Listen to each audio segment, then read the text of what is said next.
sound for that. Welcome to Thursday Aspirations, a time, place and space for teachers seeking a brighter future. This is our very first Thursday Aspirations. We're thrilled to be with you, and thank you all of you who've made time to join us tonight. We'll be meeting every Thursday at 7 p.m. and look forward to seeing you. Let's just wait a couple of seconds for more people to join us. And in the meantime, I can just mention that if you do like us, you follow us on YouTube, our channel on YouTube, Personal Aspiration YouTube channel, and obviously Facebook as well. And Instagram. Oh, and Instagram as well, yes, absolutely. And Petrina, good to see you. Thank you for coming tonight. That's great. So what, shall we start? I think we should. Okay, let's start. So welcome to the future.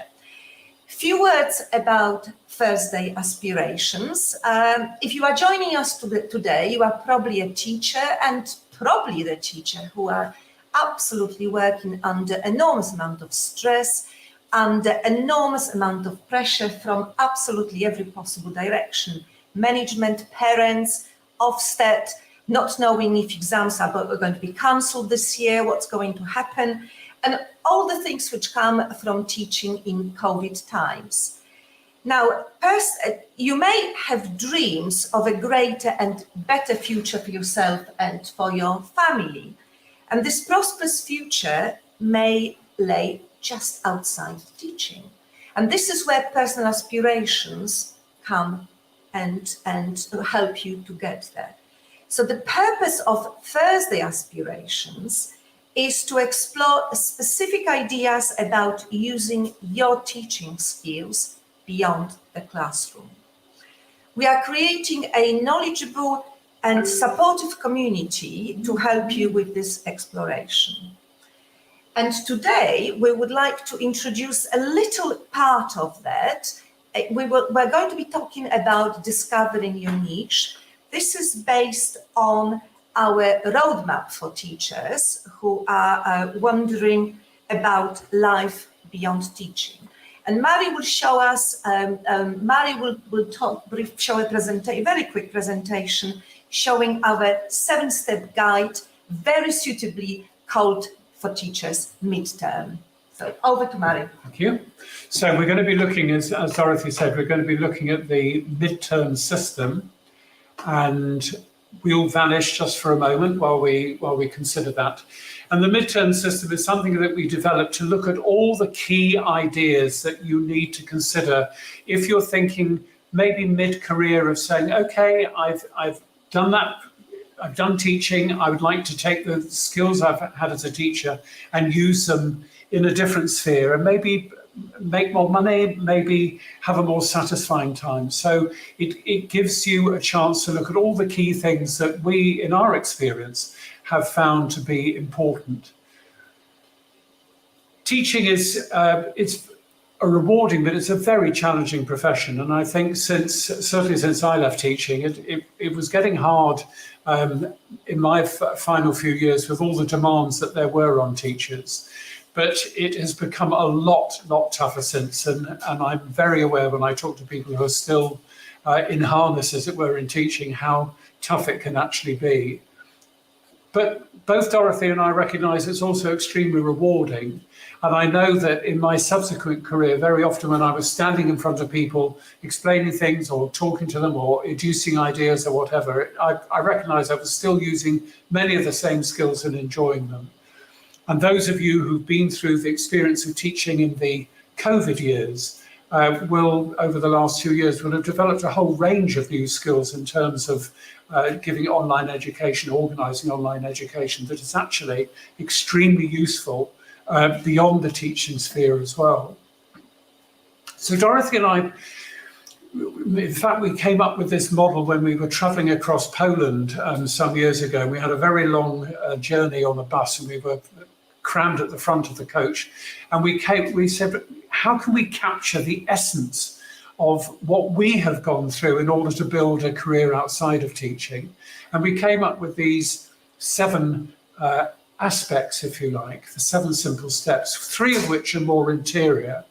So looking at your mindsets, how you see things, seeking inspiration, You may think, oh, I really would quite like to leave teaching. I'd like to do something else, but don't have a clue where to start. And in a way, you have to seek for the inspiration for that. And there comes a point where you need to make a decision. Are you seriously going to look for something outside? Or are you going to stay with what is a very enjoyable career in its own right?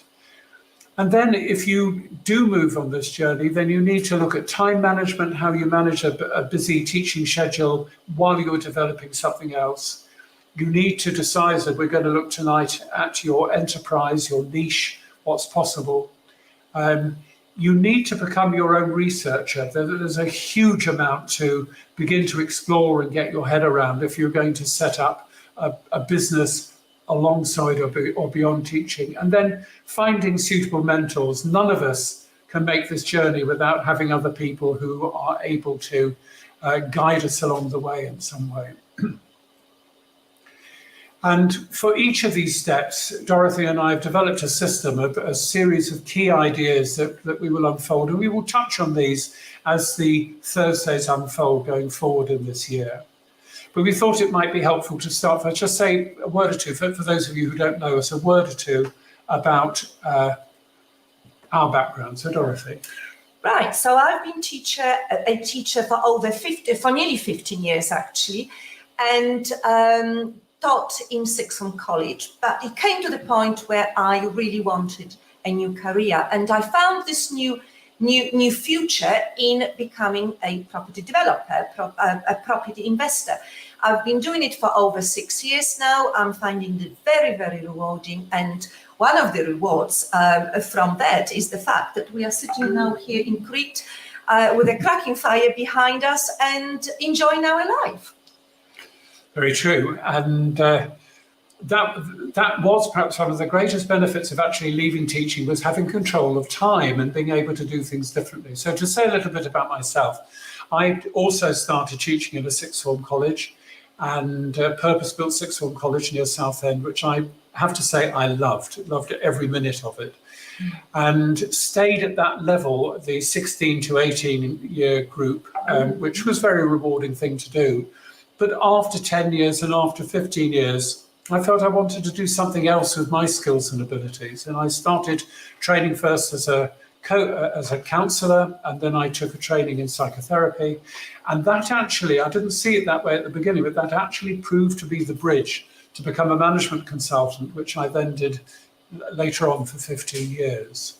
So in terms of the ideas we're looking at then, we need to consider, just gone onto the wrong screen for a moment.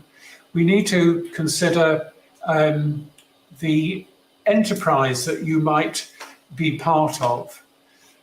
So you're going to be looking for a niche, something that you're going to do, and it needs to be at that confluence of your interests and people's needs and your skills and abilities.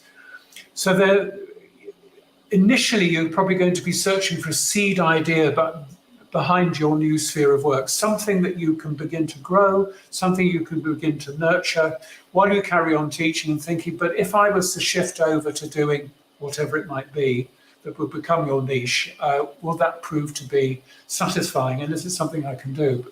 And this will become the engine house of your future freedom and your future choices. And it may well prove to be something that provides you with a higher income, a higher reward, and greater freedom.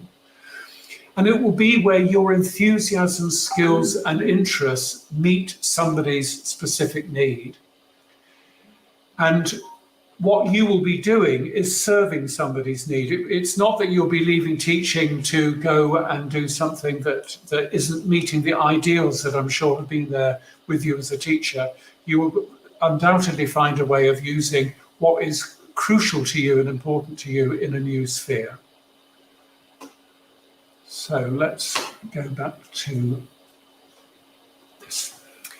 Right, so over the next few weeks, we will be exploring more aspects of the midterm system. And I really hope you enjoyed our chat today. If you did, please like us, please invite friends or colleagues to join us next Thursday at 7 o'clock UK time. Do leave comments. We will try to answer any comments in the chat you may have. Thank you very much for listening, and I hope that was useful. And we'll see you next Thursday. I'd also like to say hi, particularly to Natasha and to Alina, and of course to Joe, who we know, who's multitasking. Thank you, Joe, for popping by tonight. We're really pleased to see some names that we hope to see next week as well. So we look forward to seeing you next week at this time, 7 o'clock. Thank you. Bye-bye.